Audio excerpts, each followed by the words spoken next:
Hello YouTube, welcome to the channel. Today we're going to have a look at something a little bit different, purely because it's so bloody big. This is a rather interesting knife. This is made by a company called Rough Rider.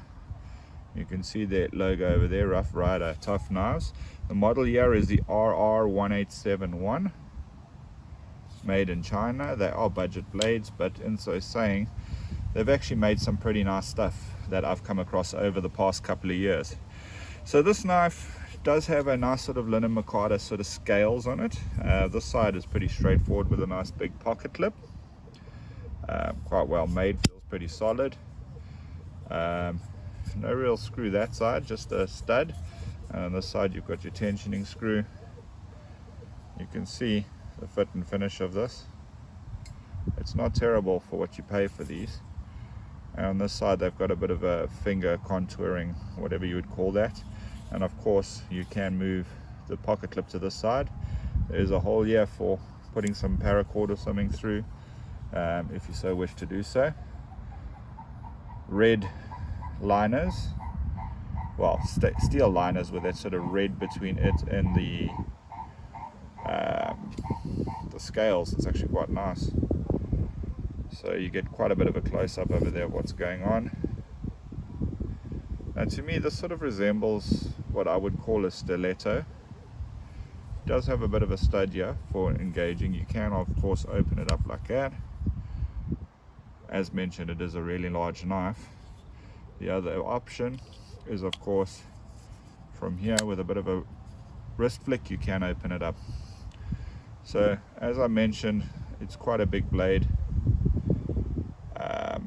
The fit and finish is not terrible considering.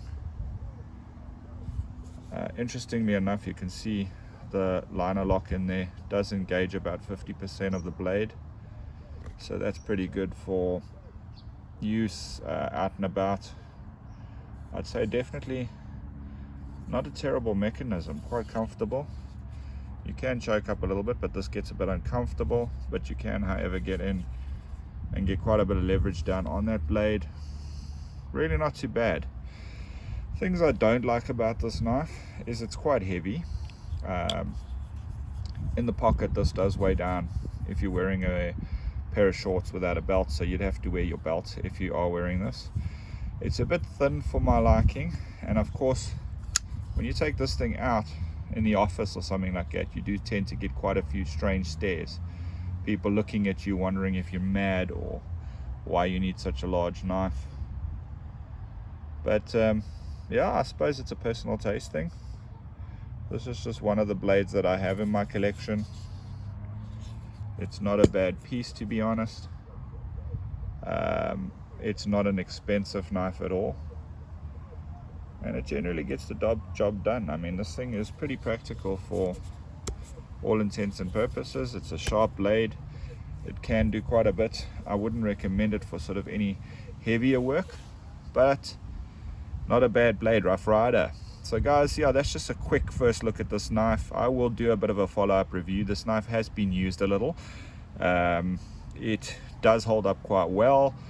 It's practical, it gets the job done. So I will do a bit more of a follow-up review of this blade and let you guys know my thoughts behind it. However, in so saying, it's not one of my favorites, so I probably won't be carrying it very often. Who knows, maybe somebody out there takes a liking to it and makes an offer for it. We'll see how it goes. Thanks for watching everybody, and until next time, take care.